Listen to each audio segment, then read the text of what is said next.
The Flying Horse Outdoor Sculpture Exhibit is, I believe, the largest temporary outdoor sculpture exhibit in the area. Representing more than 50 pieces of work from local, national, and international artists. And they represent a variety of styles of work and media and sizes. Given some of those sizes, it's a wonder this remarkable and unique exhibit remains a bit under the radar.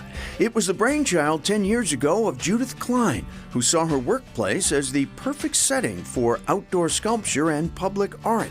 It's the Pingree School, an independent co-ed secondary school in Hamilton, Mass. Each fall, its nearly 100 acres seems to magically sprout sculptures of all kinds, but you have to look quick. And then it all comes down. It does. November 30th, the show is over. I love this show. My office is right behind me, and I get to look out and see people with their guides talking who say to me, this is the first time I've ever been here. And it's really exciting to then welcome them to Pingree through the art. Structural engineer Joe Fix is doing his fourth Flying Horse show. His 2019 piece is called Cantonaria, inspired by curved shapes. I do site-specific work, and there are a lot of sites that my work fits in well with. Like this one with Like the this trees. one. For sculptor Michael Albano, it's all about art being as accessible and as public as possible. It's accessible, it's democracy, really.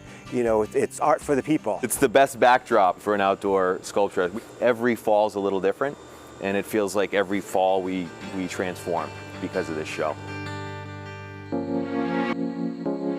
From large sculpture to small, and to Boston's South End, where sculptor Chris Abrams was installing his own show, one where visitors should be prepared to think as well as look. There are some where you can come up to it and say, oh, I get it. But then there are others where you have to search, you have to study a little bit to get something out of it.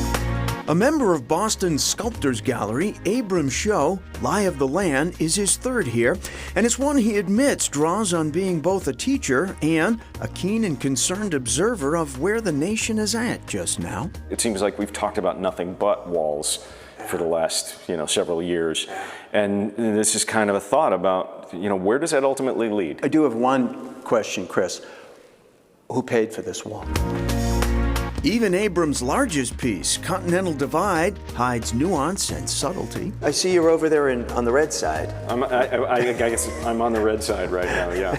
And those blue and red push pins, look a little more closely. So they're meant to look like little nap pins, but at the same time there's also like a megaphone. But we're not really listening. None of them are really pointed at one another. They're all just sort of broadcasting. What do you ideally want people to get from this exhibit? I really want people to come to this, to maybe enjoy looking at the pieces, of course, but also to have some lingering notion that goes home with them afterwards that they have to wrestle with.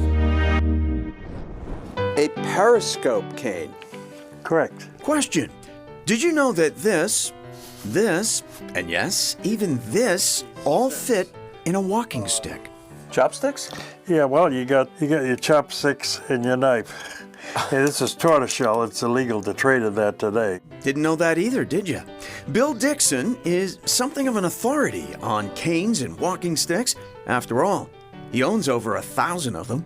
I'm still fascinated by walking sticks whenever I see one. This group here. Dixon, a retired accountant in Foxborough, has always loved walking sticks. The decorative types are fine, can be exquisitely creative, and he has enough of them of every type to help prop up a small army. But it's a particular type of walking stick that enthralls him, the gadget kind. What are you going to find inside? I'm still amazed at what you can find inside. My God. It's a ukulele. I can't play it, but... So then you could light that and have a candle to walk. Yeah, so you can see. This one belonged to a flapper. Do you know what a flapper is? The dancer? Yeah. In the 1920s? Correct. Yeah. Correct.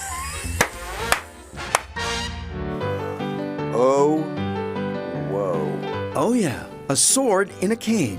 A painter's kit, complete with palette. Astonishingly, a jeweler's tiny gem scale. And so our little show and tell went. And you thought walking sticks were just for walking. If you needed to hail a cab, Unfortunately, Bill Dixon's amazing walking stick collection is a private one, and Chris Abrams' exhibit in Boston is now closed. The Flying Horse exhibit at the Pingree School in Hamilton also closed at the end of last year. Next, Save the Cactus, the battle cry in Saugus.